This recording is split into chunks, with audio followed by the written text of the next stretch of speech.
What is going on, everyone? It's your boy Raji, and today we have a very special video on why I believe Jake Paul is a top 30 most influential person of all time. Yes, you heard me correctly. I'm talking about Jake Paul, not just in the terms of the internet or social media or YouTube, but in the conversation with all-time greats like Alexander the Great, Napoleon, George Washington, Martin Luther King, Albert Einstein. Yes, Jake Paul is up there with those people as one of the most influential people of all time. Now, obviously, having Jake Paul top 30 all time in the conversation with everyone that's ever existed is a very controversial opinion. So what I've gone is I've wanted to put into perspective just how influential I really think Jake Paul is by giving some notable people that I think Jake Paul is more influential than. For example, Mahatma Gandhi, Augustus, Mozart, Michelangelo, Charles Darwin, Elvis Presley, Thomas Jefferson, Michael Jordan, Nikola Tesla, and any king or queen of England. I mean, I've got him top 30 all time. But he absolutely deserves to be in the conversation when you break down everything that he's done, the numbers, and his influence on society. He absolutely deserves to be in the conversation with these people. Now let's get in to the main part of this video. Why Jake Paul is a top 30 most influential person of all time. Now, starting off in his beginnings. Only 28 years of age, he was born in 1997 in Cleveland, Ohio, an ordinary kid, and he would soon go on to become one of the most famous, controversial, and influential people in the world. The problem child, El Gallo, Jake Paul. So Jake Paul's rise to stardom and fame started on Vine. Now, for those of you that don't know, Vine was one of the biggest social media platforms in the world. Before Instagram, before TikTok, there was Vine. Now, Jake Paul started in September of 2013 in Vine. Only 16 years old and quickly became one of the biggest stars on the platform. Amassed over 5.3 million followers, which doesn't seem like a lot, but for Vine, that is incredible. More than 2 billion views on the platform, and ranked inside the top 25 Vine stars ever. Again, if you didn't really know what Vine was, this might not seem that impressive for you, but Vine at its time was revolutionary. And Jake Paul went in and changed it. He took it over. He was one of the biggest stars on Vine. And this is just the start of showing how many people, how much of a following Jake Paul has amassed, and how much influence he really has and has had on social media and the internet. Now, what most people probably know Jake Paul for is YouTube. And what Jake Paul did with YouTube is almost unfathomable and probably will never be seen again. Now, like many of the other Vine stars, Jake Paul came over to YouTube in around 2014. He came around in May. Grown this channel to over 21 million subscribers over the last 11 years, almost 8 billion views. He even stopped posting consistently in 2020, and still is maybe the most influential YouTuber of all time. What he did in the YouTube scene will easily never be seen again. We're going to kind of go into a bigger breakdown of what he did on YouTube, how many views he really garnered, how many trends he truly set, and how much he has influenced this new generation of YouTubers. The biggest thing that Jake Paul did on YouTube was how he revolutionized vlogging. Now, he didn't invent vlogging, but what he did with it and the new heights that Jake Paul took vlogging to is absolutely deserving of one of the most influential things that YouTube has ever seen. Now, Jake Paul started the "It's Everyday Bro" movement. And you might be sitting there thinking, wow, how corny of you to be saying this. But what this movement was absolutely insane. I mean, this guy put out 509 straight days of daily vlogs. There was nobody at this time doing that kind of content. I mean, you can say that they were the Roman Atwoods and the Casey Neistats, very big vloggers, but they were not putting out 509 straight days of daily content. And the other thing, this is not like any Mr. Beast videos or things like that where he's putting millions and millions of dollars or having these gigantic sets and doing things like that. This is very normal videos, everyday prank. I mean, he wasn't even pranking some of the time. And he was still pulling in almost 2 million views every single vlog. We were seeing upwards of 25 million views and more on just vlogs. 10, 15-minute videos. I mean, what he was doing was never seen before on YouTube. At the time, he was the fastest growing YouTube channel within a 500-day period. The crazy pranks, the stunts, the ideas that he was putting out, and most of all, the controversy has never before been seen on the vlogging scene. And honestly, in YouTube, I mean, Jake Paul was is one of the most talked about YouTubers, and especially at that time, he was gaining news coverage.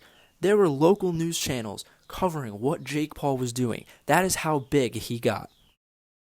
I mean, even here, I just picked a portion of his channel from back in the 2017, 2018 era when he was really vlogging, and just you can see the sheer amount of views that he's pulling in on some pretty normal videos compared to what Mr. Beast is doing.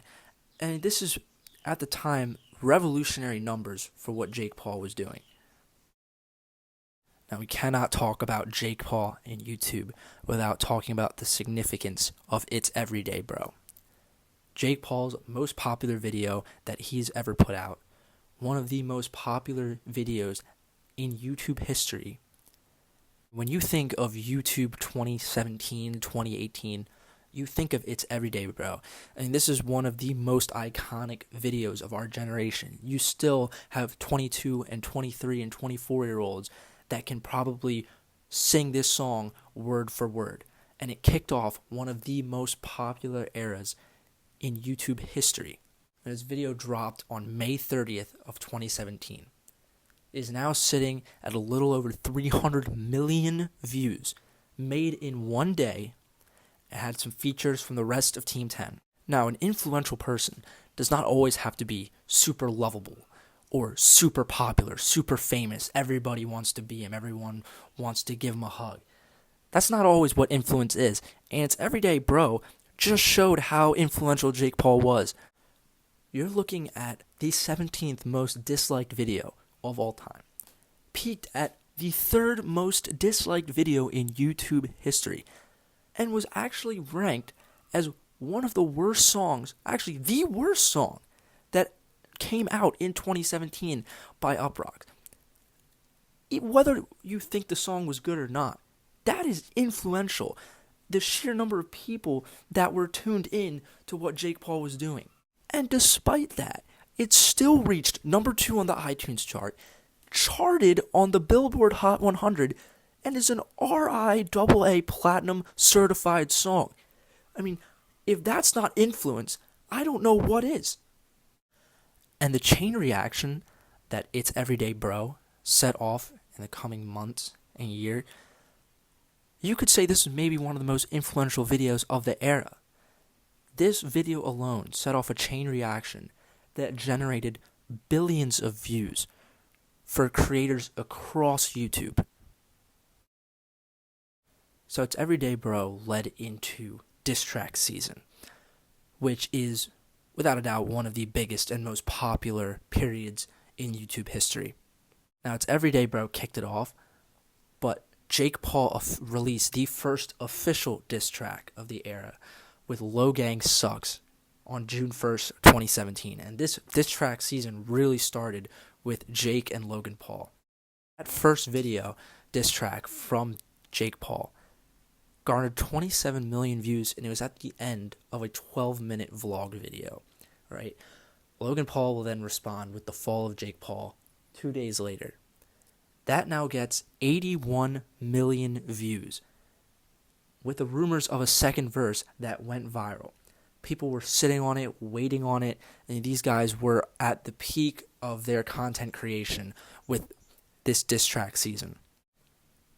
Now, Jake and Logan Paul supposedly squashed the beef and dropped 2 songs on June 11th that get 180 million views and 77 million views. 257 million combined views between 2 songs.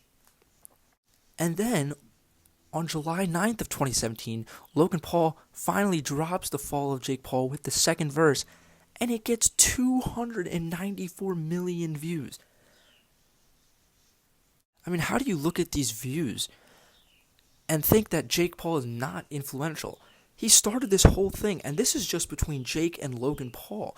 And look at the number of views that they're putting out. I mean, this is more than most mainstream artists are doing, even today. Now, this diss track season didn't just stick between the Paul brothers. This spread across the platform. Now, in its Everyday Bro, Jake Paul mentions his ex-girlfriend, Alyssa Violet. RiceGum goes and gets her, and they make a diss track called It's Every Night Sis on June 10th. That video is now at 201 million views and is an RIAA Platinum certified song. You cannot be serious. RiceGum also drops a song called God Church, which is another diss track on Jake Paul, in July of 2017. And that still gets 76 million views. I mean, the sheer number of views people are getting and the attention that this trend is getting just by mentioning Jake Paul's name and using his name in videos is unbelievable. And again, Jake Paul started this entire diss track wave. And that is not where it ends, folks. Then go across the pond to the Sidemen, who see what's going on with It's Everyday Bro, the Jake Paul diss tracks, Logan Paul, RiceGum. So they decide to hop on it, and Jake Paul and It's Everyday Bro undoubtedly influenced the start of the diss war between the Sidemen. The Sidemen released 15 plus diss tracks between them, between KSI, W2S, Deji, Mini Minter, Bazinga, and RiceGum, who also hopped in that trend. They even got people like Chris MD, Casper Lee, Quadeka, all these people, all these content creators hopping in on a trend that Jake Paul started. And KSI also released On Point in 2018, a year after Jake Paul started all this, which was a diss track aimed at Jake and Logan Paul. All in all, these diss tracks between the Sidemen, people that weren't even involved originally, garnered over 500 million views just between the diss tracks themselves. I mean, what Jake Paul started generated hundreds of millions of views across the platform, stretching over a year. And we're still not finished, because the biggest YouTuber and the most subscribed YouTuber at the time, PewDiePie, also started doing diss tracks. And you can say that was influenced by Jake Paul, because Jake Paul started this entire diss track wave. When PewDiePie was fighting T-Series, the Bollywood group that was about to overtake him in subscribers, he released 2 diss tracks, which got 325 million views and 239 million views, released in October of 2018 and March of 2019. We are pushing 2 years after the first drop of It's Everyday Bro and this YouTuber song wave that Jake Paul started. This is billions of views that we're talking about that were generated from a trend that Jake Paul started. I mean, he undoubtedly influenced one of the most popular, famous, and viewed periods in YouTube history. I mean, if you don't believe me, go and watch the YouTube rewinds. They're all in it, and they acknowledge it. This was one of the biggest periods in YouTube history, and it was started by none other than Jake Paul. What's more is that those billions of views that I just mentioned are only between the diss track videos themselves. We're not even talking about the reactions that the entire YouTube community was benefiting from.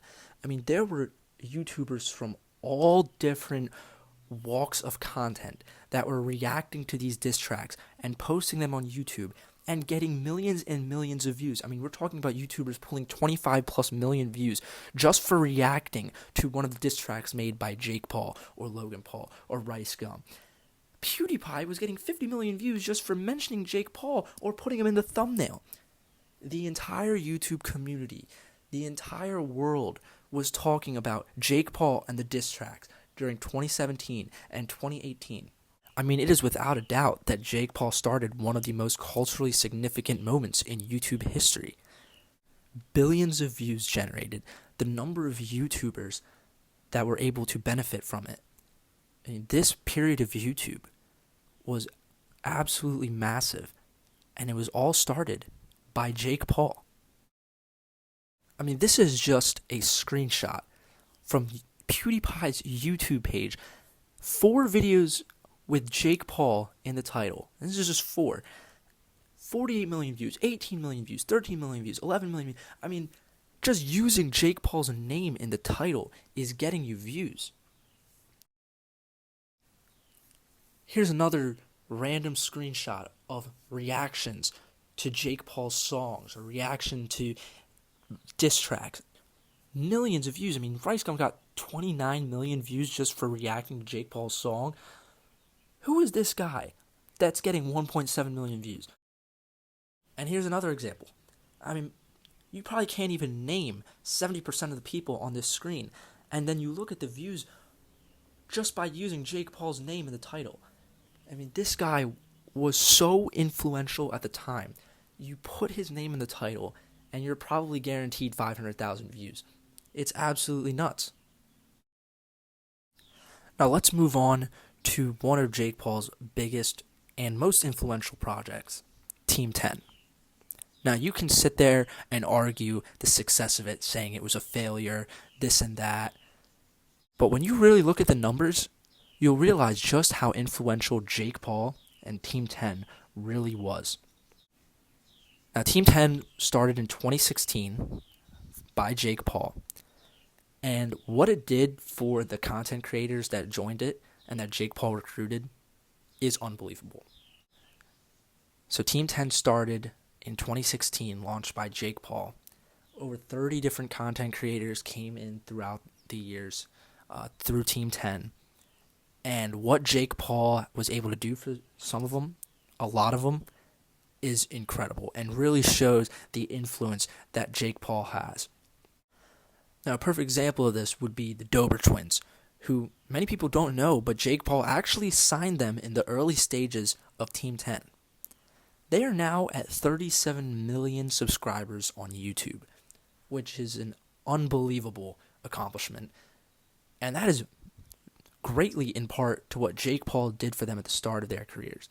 Alyssa Violet, 12 million followers on Instagram. Niels Visser, 2.2 million followers on Instagram. Tessa Brooks, 19 million followers, and another 3 million on YouTube that she definitely wouldn't have had without Team 10 and Jake Paul. Same with Erica Costell. People wouldn't even know Erica Costell's name without Jake Paul, and she's at almost 5 million, 4.5 million subscribers on YouTube. That's more than most people will ever get in their lives. Chance and Anthony, 2 people that definitely nobody would have known without Jake Paul, sitting at 1.5 million each on Instagram. I mean, what Jake Paul was doing for content creators, whether you want to say Team 10 was a success or a failure, the numbers speak for themselves.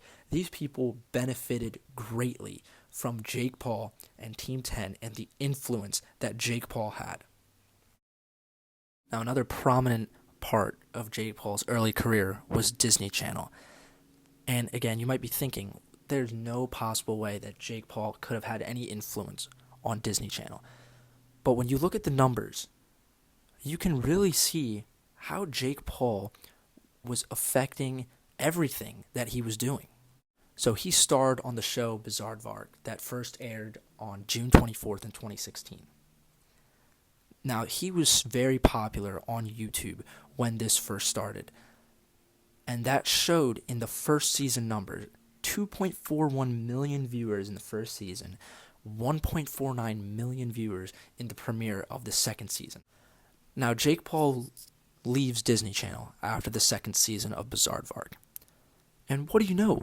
Ratings plummet. 800,000 viewers for the third season was the peak. They couldn't even crack 1 million viewers.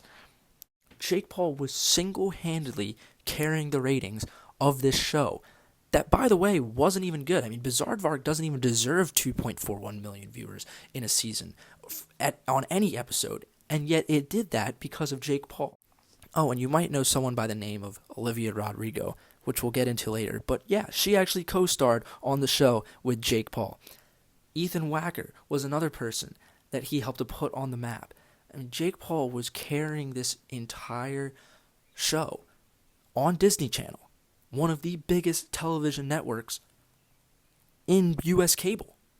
And again, if we highlight on this 2.41 million number, right, this is in 2016 of Disney. This is well past Disney's prime. A lot of the shows that carried them throughout the earlier years, like Jessie, Austin and Ally, Shake It Up, those shows are done. This is well past Disney's prime. To put up 2.41 million in ratings is insane, and that's Jake Paul doing that for the channel.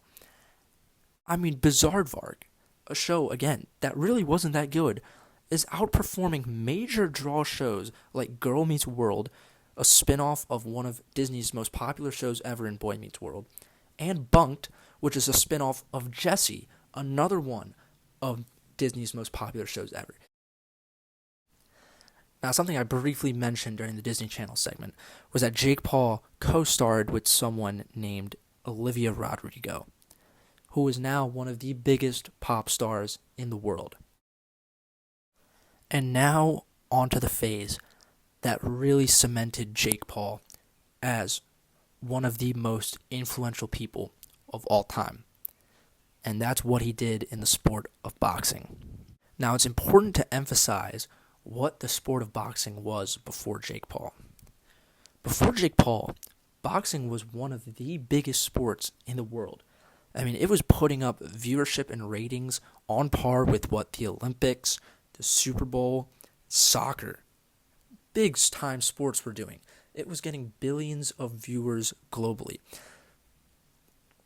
And if you don't believe me, the numbers are right there. I mean, Ali versus Holmes, Ali versus Spinks are doing 2 billion viewers globally each. I mean, these are absurd numbers to be putting up, especially back then. Even in the U.S., these fights are pulling 90-plus million primetime viewers. That's more than the Super Bowl during the late 70s and 80s. I mean, the Super Bowl wasn't even at 80 million viewers at the time. And boxing was an absolutely massive sport at the time. I mean, even Mike Tyson, who really started this pay-per-view train and this pay-per-view wave, several of his fights were almost at 2 million pay-per-view buys, which is an incredible number of pay-per-views. And that just shows how big the sport was.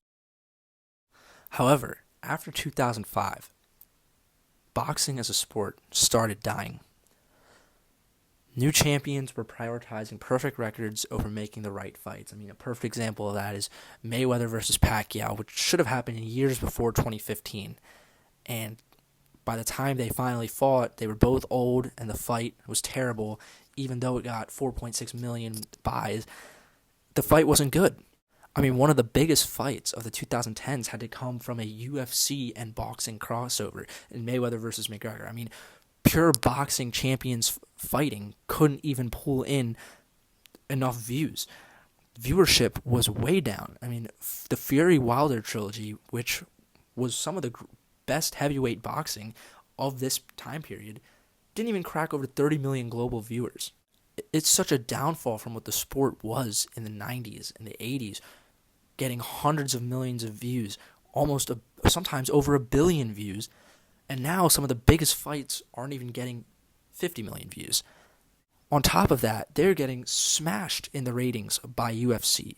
And if you don't believe me that boxing was a dying sport up through the early to mid-2010s, listen to Joe Rogan. What you guys don't understand, you guys are a dying breed. You boxing guys, oh, it's humans cockfighting. What you don't understand is your sport is getting swallowed. It's getting swallowed by a greater, more efficient, BS. More spectacular sport. Hey, it's not BS. It's slowly getting swallowed. The famous people that you have right now are the only famous people that are going to exist in the future for boxing. Then enter Jake Paul in 2018. Now, people will say that KSI started YouTube boxing, even though really it was Theo Baker and Joe Weller. However, what Jake Paul did with boxing, I mean, he took it to new heights. He took YouTube boxing to a place that no one ever thought it would ever go to. Now, he started his boxing career on the KSI versus Logan Paul 1 card, where he got that TKO victory over Deji. And from then, it just became a trajectory to the moon for Jake Paul and boxing.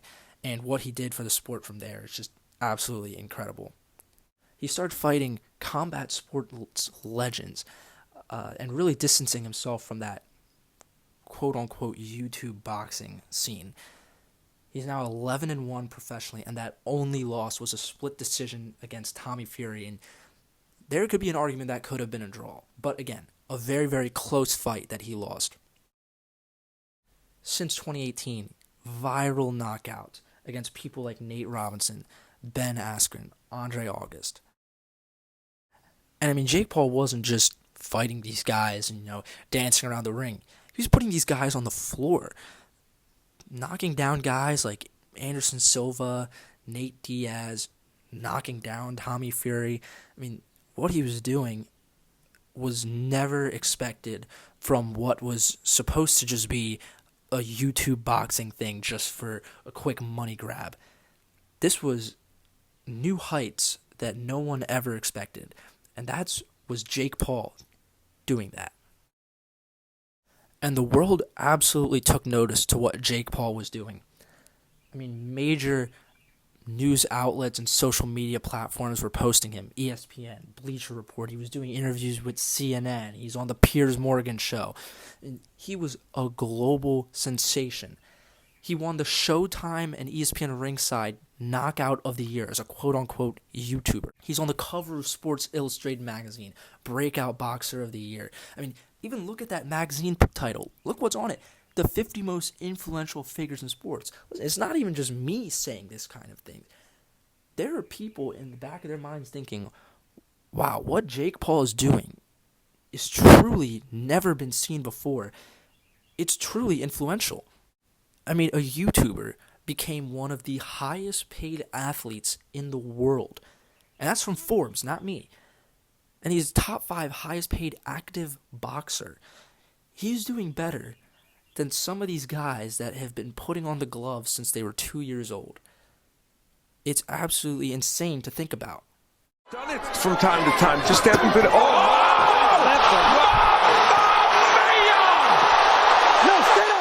Oh, and when you're doing things like that in the ring, you're bound to get some attention too. And it's not only what Jake Paul was doing in boxing, it was the number of people that he was captivating by what he was doing. I mean, looking at the viewership, the Jake Paul-Mike Tyson event that he brokered with Netflix to live stream on their platform is a first of its kind thing in combat sports, honestly, in sports in general. There's never been anything like that in the history of streaming. It was the first ever global boxing streaming event on Netflix in November of 2024. This event got 108 million global live viewers. I mean, this is numbers that have never been seen before on streaming platforms. And people want to say, people only came to see Mike Tyson. Mike Tyson fought a few years before that in 2020 against Roy Jones. And I didn't see 108 million people tuning in for that. This is an event that Jake Paul and his promotion put on that was never seen before and pulled in numbers that are rivaling what some of the all-time greats were putting up, and numbers that these current boxers have never ever put up in their lives. He's also dominated the pay-per-view scene as well. He's at a pay-per-view best of 1.5 million pay-per-view buys in the Askren fight, and that puts him top 15 all-time in pay-per-view sales for a fight. And his next big fight is June 28th, this Saturday, against Julio Cesar Chavez Jr. And even that fight is on track to be having the largest gate ever for a combat event in the Honda Center in Anaheim. And by the way, notable fights that have been held in the Honda Center Diaz versus Masvidal 2, and Ngannou versus Gane, Volkanovski versus Topuria, Canelo. I mean, these are combat sports greats. And Jake Paul is putting up the largest gate ever at that arena. That is impressive, and that is influential for a YouTuber to come into this scene and have this kind of impact. He's easily one of the most controversial, however, yet most talked about athletes and entertainers in the world. That is influence. I mean, it is without a doubt that Jake Paul saved the sport of boxing. And again, if you think I'm just making this up or have lost my mind, listen to what some of the legends of the sport are saying about Jake Paul. I mean, this is Mike Tyson, arguably one of the greatest boxers of all time, saying that Jake Paul has done more for boxing than some of the champions did. And if you go to the end of this quote, this is Mike Tyson saying that the sport needs to embrace Jake Paul because he will continue to save boxing. These are not my words. These are the words of Mike Tyson. Oh, and you still don't believe me? This is the former heavyweight champion, Anthony Joshua, saying that Jake Paul is great for the sport of boxing. Oh, and you still don't believe me? This is another separate Mike Tyson quote saying that boxing actually owes Jake Paul and some of these YouTube boxers a lot of respect for keeping the sport alive. And remember, when I made the whole point about boxing was a dying sport, I mean, here's arguably the greatest boxer of all time agreeing with me, saying that boxing was a dying sport. The UFC kicking their butts in the ratings. And now boxing's back on the map because of Jake Paul. These are not my words, guys. These are the words of boxing legends. Jake Paul came in and saved the sport of boxing. Now, Jake Paul didn't just make an impact with his fists in the ring. He went out and created one of the most successful boxing promotions in the game right now, in Most Valuable Promotions, MVP. It was a promotion company founded in 2021 by Jake Paul and Nikisa.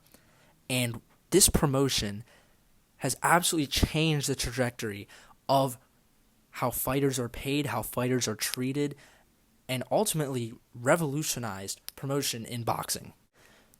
Jake Paul and MVP is doing 50-50 revenue splits with fighters, which is very, very, very uncommon in combat sports. It pulled off a record-breaking event with the Jake Paul and Mike Tyson fight in November of 2024 at AT&T Stadium. We're talking about an $18.1 million gate, which is the highest grossing non-Vegas combat event in Texas. I mean, these are record-breaking numbers that Jake Paul and a promotion that he started is doing.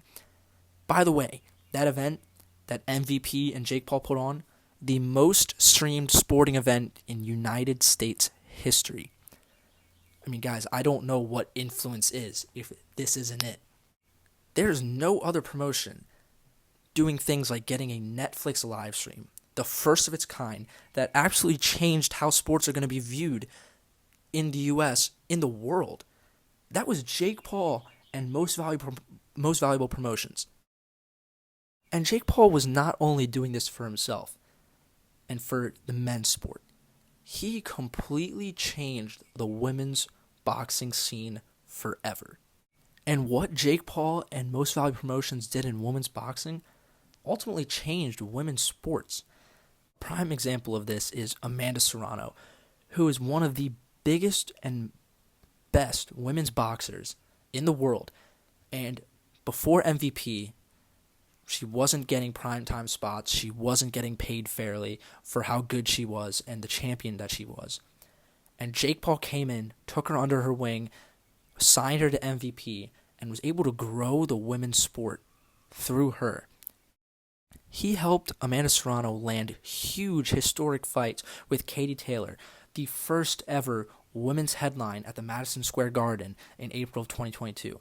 I mean, Amanda Serrano is now a household name because of Jake Paul.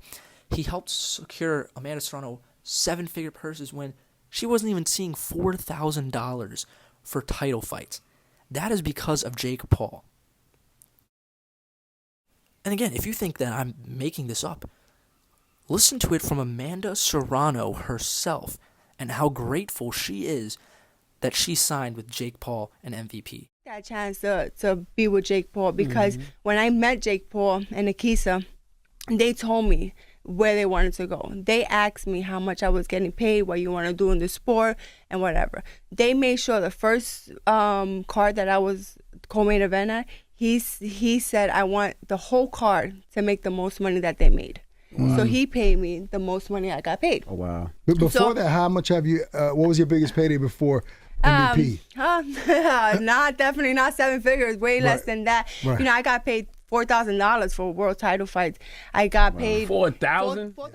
And it's not just through Amanda Serrano that he changed the sport of women's boxing.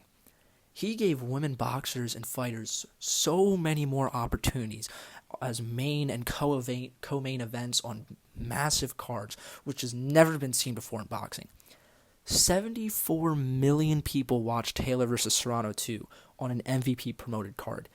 Name me the last time you've ever seen 74 million people watching women's sports, let alone a women's boxing match. Jake Paul and MVP landed the first ever female headline at the Madison Square Garden in Taylor versus Serrano 1. And they've also got the largest ever all-women's boxing card. Yes, an all-women's boxing card at the Madison Square Garden in July 2025. That's going to be the largest women's combat sports event of all time, live streamed on Netflix. Jake Paul also went out and signed a deal with the Professional Fighters League, the PFL, in January of 2023, launching their new super fight division, becoming the head of fighter advocacy and minority equity owner, and ultimately taking on the unfair treatment of fighters in the industry. I mean, these fighters have been complaining about how much they're getting paid and how unfair and how little they're getting paid for years. And a guy like Jake Paul is coming in and fighting for them and actually securing them the pay that they want. And people still want to go out there and disrespect him just because it's Jake Paul. I mean, Jake Paul is out here revolutionizing how fighters are being compensated. He secured 50% of the PPV revenue to be shared with the fighters in the PFL, never before seen in mixed martial arts. For reference, the UFC is paying fighters 15 to 20% of the revenue. So what Jake Paul is doing is exactly what fighters have been complaining about for years. He's going out and doing it, and people still want to go around and turn around and say that Jake Paul is doing nothing for the sport. It's unbelievable. Jake Paul is going out there and fighting for these fighters, both men and women. On top of that, he's getting high-profile fighters like Francis Ngannou to come and sign with the PFL. I mean, this was after Jake Paul signed his deal with the PFL. I mean, Jake Paul is, without a doubt, one of the greatest entertainers and promoters and businessmen, negotiators that we've seen. And that leads perfectly into this next segment of Jake Paul being an entrepreneur. I mean, he co-founded Betr, a mobile sports betting company valued at over $150 million. He's got his own products brand in W by Jake Paul, an Antifund, which is a venture capital firm. He's got his own Netflix documentary. He's got his own show on HBO Max.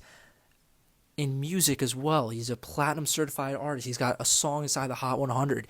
He knows how to entertain people, he knows how to grow businesses, and he knows how to be successful. And now Jake Paul has one of his most important fights to date with a WBC and WBA world ranking on the line, fighting Julio Chavez Jr. in Anaheim, and like we already said, is on track to be one of the largest selling events for combat sports in the Honda Center of all time.